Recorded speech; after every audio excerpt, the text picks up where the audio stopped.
Assalamualaikum warahmatullahi wabarakatuh. Saya di sini akan melanjutkan dari penjelasan buku William Scott, bab ke-10 yaitu kompensasi eksekutif. Pertama ada pandangan umum, yang mana menurut Scott, rencana kompensasi eksekutif adalah kontrak agen antara perusahaan dan manajer perusahaan yang mencoba untuk menyelaraskan kepentingan pemilik dan manajer dengan mendasarkan kompensasi manajer pada satu atau lebih tindakan dari upaya manajer dalam mengoperasikan perusahaan. Banyak rencana kompensasi didasarkan pada dua ukuran usaha manajer, yaitu laba atau pendapatan bersih dan harga saham. Artinya jumlah bonus, saham, dan opsi-opsi dan komponen lainnya dari gaji eksekutif yang diberikan pada tahun tersebut tergantung pada kedua laba bersih dan kinerja harga saham tersebut. Lalu apakah kontrak insentif itu perlu?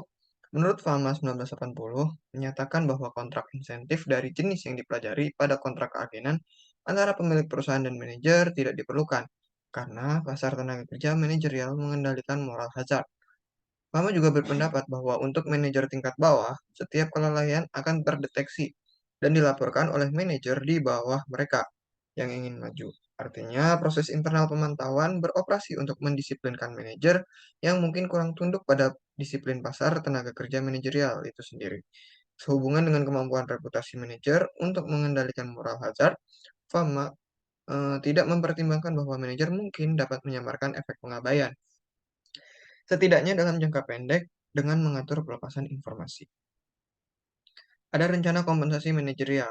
Ada contoh kasus dari Royal Bank of Canada atau RBC, adalah salah satu lembaga keuangan terbesar yang ada di Kanada, yang menyediakan perbankan dan layanan terkait di seluruh Kanada dan internasional.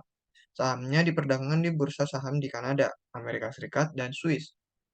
Informasi di bawah ini sebagian besar diambil dari pemberitahuan rapat tahunan RBC pemegang saham biasa, surat edaran surat kuasa manajemen 2009. Surat edaran tahun 2009 ini tetap ada bunga karena menjelaskan beberapa perubahan rencana kompensasi yang dihasilkan dari kehancuran pasar 2007 sampai dengan 2008. Dari surat edaran ini, rencana kompensasi eksekutif RBC terdiri dari 4 komponen, yaitu yang pertama ada gaji yang dibayar, kemudian ada rencana insentif jangka menengah, penghargaan yang dibayarkan dalam unit saham yang ditangguhkan, rencana insentif jangka panjang, penghargaan yang dibayarkan dalam opsi saham karyawan atau ISO, dan penghargaan bonus rencana insentif jangka pendek yang dibayarkan secara tunai, atau jika eksekutif memilih, dalam unit saham tangguhan, di mana unit saham tangguhan juga disebut saham terbatas, dikonversi menjadi saham biasa atau RBC selama 3 tahun. Teori kompensasi eksekutif. Yang pertama ada proporsi relatif dari rencana kompensasi. Holmstrom memprediksi bahwa efisiensi kontrak kompensasi mungkin meningkat apabila itu berdasarkan pada dua atau lebih pengukuran kinerja. RBC kontrak yang dibahas di atas konsisten dengan prediksi ini. Lalu apa yang menentukan kepentingan relatif dari laba bersih dan harga saham dalam evaluasi kinerja manajer? Jika pelaporan keuangan adalah untuk memberikan kontribusi untuk pencapaian tujuan ini, itu harus berhasil melengkapi pengukuran kinerja yang lain seperti harga saham. Teori kompensasi eksekutif. Ada upaya jangka pendek dan upaya jangka panjang. Ada dari pertama yaitu aktivitas.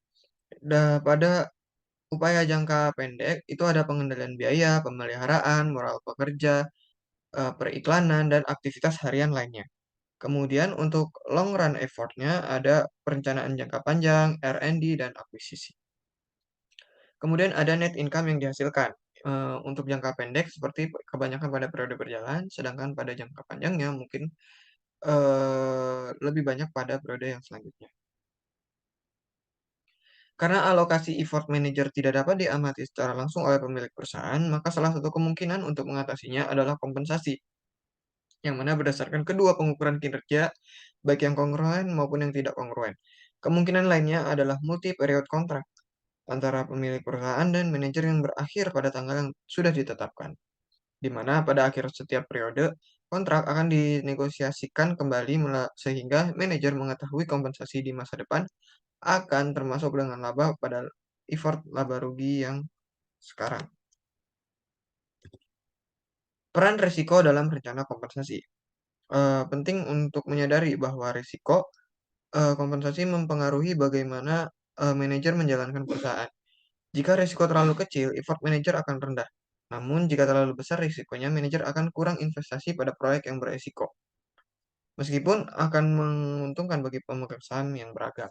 Cara lain untuk mengendalikan risiko adalah akuntansi yang konservatif dan melalui Dewan Komite Kompensasi. Watts berpendapat bahwa akuntansi yang konservatif meningkatkan efisiensi kontrak dengan membatasi kemampuan manajer untuk menaikkan laba saat ini dan kompensasi dengan menyatakan keuntungan yang belum direalisasi. Dewan Komite Kompensasi mempunyai tanggung jawab yang besar dalam menentukan jumlah kompensasi baik dalam bentuk tunai ataupun saham dan mempunyai fleksibilitas untuk memperhitungkan kejadian khusus, misalnya kerugian yang disebabkan oleh item dengan persistensi yang lemah. Meskipun risiko kompensasi perlu untuk dikendalikan, penting untuk beberapa risiko tetap ada. Manajer dapat mengurangi risiko dengan berbagai cara, oleh karena itu dibutuhkan perencanaan kompensasi untuk menghilangkan kemungkinan ini dengan membatasi kemampuan manajer menjual saham atau opsinya. Terdapat penelitian kompensasi empiris. Hasil empiris menunjukkan bahwa komite kompensasi seperti investor rata-rata cukup canggih dalam penggunaan informasi akuntansi dan harga saham. Sama seperti pengungkapan penuh informasi akuntansi keuangan yang relevan, dengan nilai akan meningkat penggunaan informasi ini oleh investor. Pengungkapan penuh atas informasi penata layanan yang informatif upaya akan meningkatkan penggunaannya oleh komite kompensasi dengan demikian mempertahankan dan meningkatkan peran laba bersih dalam memotivasi kinerja manajer yang bertanggung jawab. Politik kompensasi eksekutif. Pada tahun 1990, Jensen dan Murphy mempublikasikan suatu artikel kontroversial yang mengenai kompensasi bagi top manager. Mereka memberikan argumentasi bahwa CEO tidak dibayar overpaid, tetapi kompensasi yang mereka terima ternyata tidak langsung berhubungan dengan kinerja. Karena kinerja manajer diukur berdasarkan perubahan nilai pasar atau market value perusahaan, yaitu berdasarkan perubahan yang terjadi di dalam kesejahteraan para pemegang saham. Namun ada beberapa argumen yang terkait dengan pernyataan JM ini. Yang pertama, diharapkan bahwa hubungan antara pembayaran dan kinerja akan rendah untuk perusahaan yang besar karena efek dari ukuran. Untuk perusahaan yang besar cukup sulit untuk menurunkan risiko ke eksekutif. Dan yang ketiga, kompensasi manajer lebih rendah dari yang diharapkan karena dapat diberikan dalam bentuk opsi saham yang diberi batasan kapan mereka dapat diuangkan. Kekuatan dari teori kompensasi eksekutif menyarankan bahwa kompensasi eksekutif dalam prakteknya dikendalikan oleh manajer opportunity, bukan pada efisien contracting. Teori ini berangkat dari penelitian Babcock, Fried, dan Walker yang mengakui bahwa ada batas kekuasaan manajer atas kompensasi, yaitu outrage. Jika kompensasi yang diberikan menjadi terlalu tinggi, mereka akan berusaha untuk menghindari publisitas negatif. Cara untuk membatasi power manager bisa memakai keadaan pasar untuk mengontrol perusahaan, yaitu apabila manajer melakukan hal yang tidak memuaskan pemegang saham, maka pada suatu titik tertentu perusahaan dapat mengambil alih dan memberhentikan manajer yang bersangkutan. Selain itu, power management juga dapat dikendalikan dengan adanya corporate governance yang kuat. Lalu dapat disimpulkan di sini jika laporan keuangan mempunyai peranan yang penting dalam memotivasi kinerja eksekutif dan mengendalikan kekuatan manajer. Peranan itu meliputi full disclosure yang membuat komite kompensasi dan investor dapat melihat lebih baik hal-hal yang berhubungan dengan pembayaran performance. Dan juga termasuk pembebanan stock option untuk membantu mengendalikan penyalahgunaan serta mendorong kompensasi menjadi saran yang lebih efisien.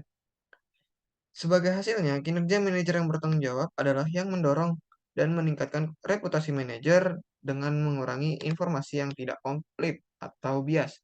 Ini akan meningkatkan operasional pasar tenaga kerja manajerial, sebuah tujuan yang sangat penting untuk mempromosikan keputusan investor yang baik kepada masyarakat dan meningkatkan operasional dalam pasar sekuritas. Baik, itu saja mungkin yang bisa saya sampaikan terkait dengan bab 10 dari buku William Scott. Jika ada pertanyaan atau saran, silakan tinggalkan di kolom komentar. Terima kasih. Wassalamualaikum warahmatullahi wabarakatuh.